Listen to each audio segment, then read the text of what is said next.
Hi everybody, welcome to this Rookie Division playthrough for the Rocky Mountain Tournament in the game of Golf Clash on the brand new Lake Wabasca course, and a beautiful looking course it is too. Please do hit thumbs up on the video and make sure you subscribe to the channel. As always with the rookie content here on the channel, we are using true rookie clubs only. I'm going to talk you through each hole with the approaches I've found so far and give you some options and tweaks where necessary as well to help you plan your gameplay in the Rocky Mountain Tournament. Nice course this one, good fun to play on and some really good chances to get some drops along the way. So you should be scoring well if you prepare well enough here for this tournament. Let's get started. Here we go with hole number 1.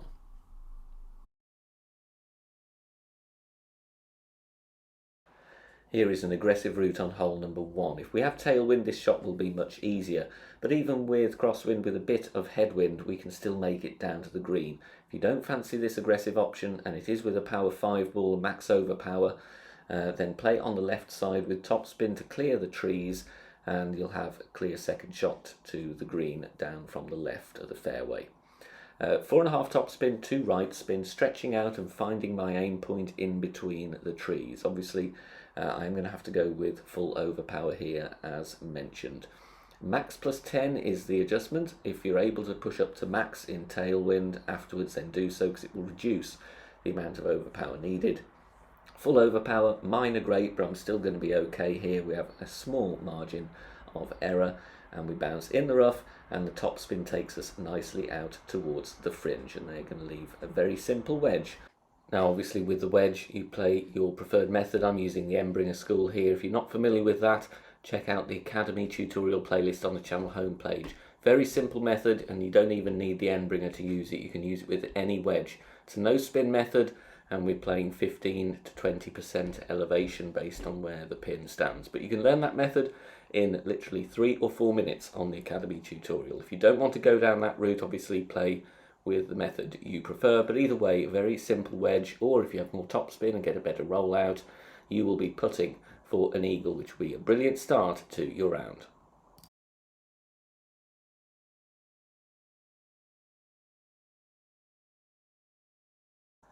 There will be 2 shots here really that offer the best chance at the hole-in-one. You can bounce over, but the rough bump is the best. Problem with the bounce over is speed control, and you will most likely roll off the back of the green and down into the rough. So we are going to have to play aggressive with the rough bump. In crosswind or tailwind, we'll be playing with a wood club and a power 3 ball, as I do here. A hint of top spin and a few clicks of left spin. Aim at the pin, leave the ball guide short, unless of course you have a high-level sniper. Then we adjust max plus 20. If we have any form of headwind, then you'll be playing with the quarterback for the accuracy here, and then you'll be playing at min distance with either a marlin or a navigator, so that you can set up at the minimum distance line. Otherwise, if you've got a power 2 plus ball, you won't be able to set up in the rough. But we drop it beautifully for a hole-in-one.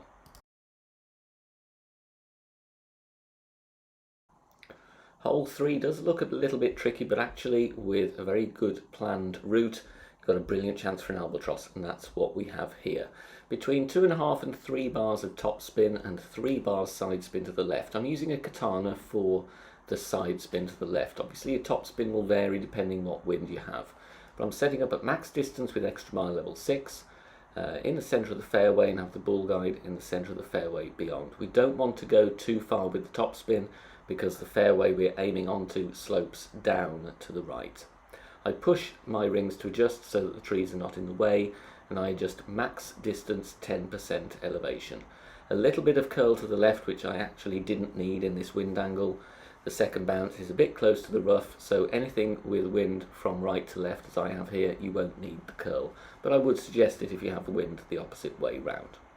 Not threatening the rough though, and we're rolling nicely in the middle of the fairway.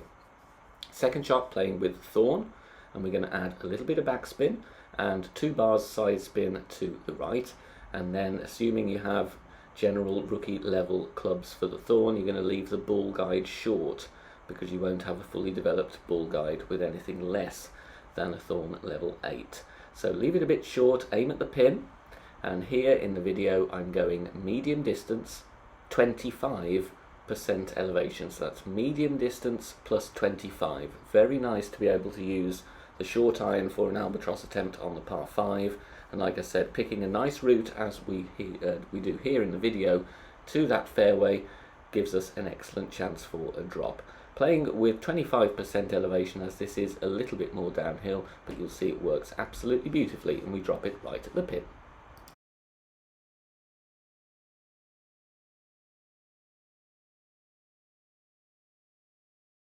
On this par 3, I'm going to show you a very simple bounce up shot. There is a rough bump available there, you can see just above where I'm aiming if you want to go for it, but for those that don't, here is a nice hole-in-one with a bounce up. I'm using the Viper. My reference is the red ring touching both of the parts of the bunker. Then I'm adding spin, don't need anything other than a navigator or a marlin here, and I'm applying backspin to have the ball guide short of pin, and we're aiming at the pin as well. Obviously the spin and bounce will vary depending what wind direction we've got. Here, even though I'm mid-distance of club, I'm playing maximum distance numbers with 10% elevation. I did try mid plus 10, but it was a little bit under-adjusted in various wind directions, so I found that max plus 10 works very nicely here. The backspin steadies the ball beautifully, and we drop it for a hole-in-one.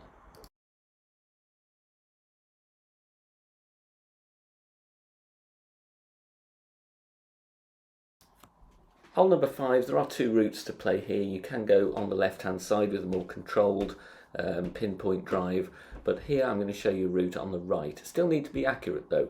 A little bit of topspin, using a quasar for the side spin, setting up at max distance with the power 1 ball and the extra mile 6.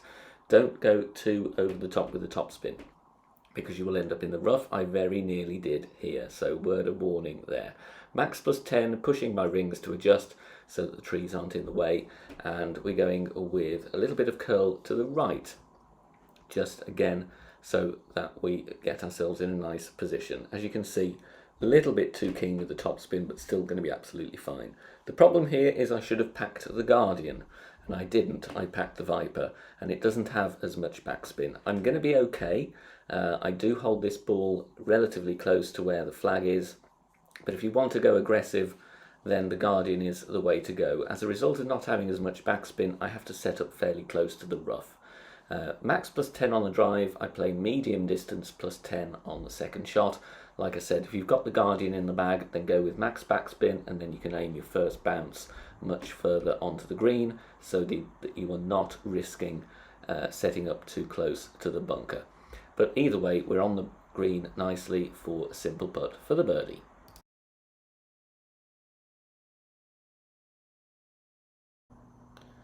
On the drive here for hole number 6, going to play with the quarterback and a side spin 3 ball.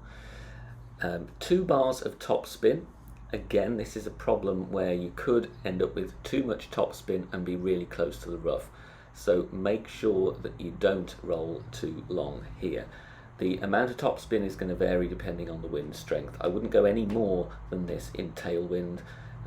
You may need a little bit more if you have headwind. Using a quarterback for the accuracy and curl. The adjustment is medium distance, 10% elevation, and then we're going with just over 3/4 of ball curl to the left. Perfect ball here, bounces very nicely, and it just parks up before the rough, so definitely no more topspin than that. We want to give ourselves a little bit more room. Second shot, I'm playing with the big dog. I can guarantee that I'm going to reach with the big dog. If you have higher level sniper or Viper, that is an option as well, but the priority here is just to get to the green and secure the eagle. Going to be tough to drop the albatross, but still an outside chance.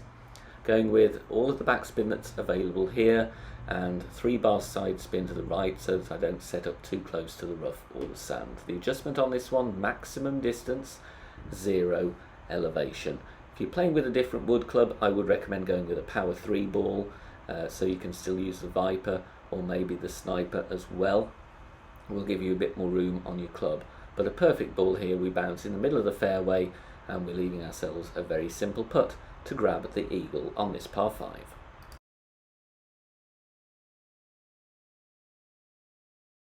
Here we have a nice straightforward par 3. The only issue here is speed control. You don't want to zoom past the pin and then find out that the green has a downward slope, which it has. It could end up in the rough if you're unlucky. So get the speed right. We have tailwind, a little bit of crosswind here. I'm using a fraction of topspin. I've got the sniper. Even though I don't have a fully developed ball guide, it gives me a rough idea, but you can play this with any wood club really. You could play it with a low-level Viper. Using Power 1 ball navigator, and the issue I have here, I should have really offset the ball guide slightly or adjusted more. I go max plus 10. The speed is very good, and that's half the battle with this hole. You haven't really got much else to worry about. Beautifully flat green, a nice simple par 3, so a good adjustment there. Very good chance for holding 1.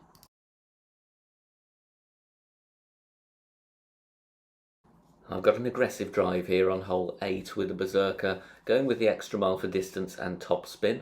I have to stretch out to find my position. The reason I'm playing down the right side is because there's a very unhelpful tree in the way. If you're going left side, you have to play left or right of the tree, and it takes away most of the chances for an eagle. So 4.5 topspin with a berserker, stretch out, look at how many rings I need to push up after I adjust. Max plus 10 is the adjustment. I then push up to max. I've still got some rings left from my initial position, so I'm going to apply those as overpower. Around 2.5 to 3 rings.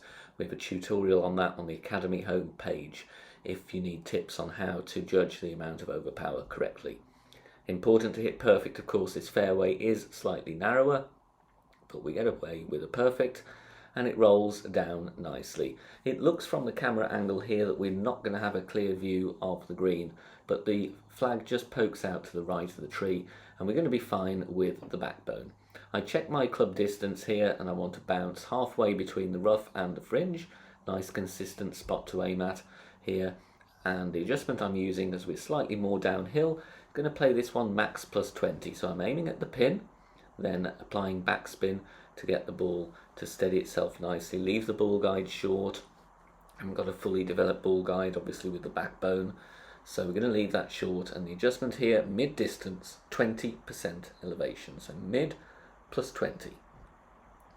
We adjust our rings, and we're going to have a very good chance here following on from a successful drive, and I think it is worth putting a power 5 ball on and trying to get that extra distance to try and give yourselves a good opportunity for an eagle. Just missing to the right, but a very good chance nonetheless.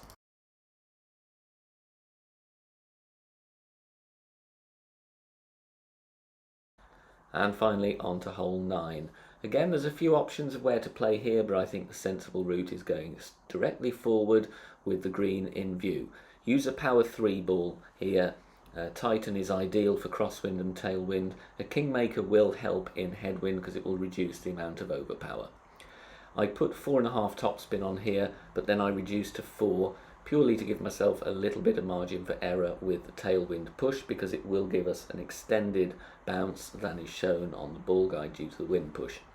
So I would go 4.5 in crosswind, but tailwind 4 topspin, headwind definitely go with 4.5, and we're going to bounce over, setting up at max distance with a power 3 ball.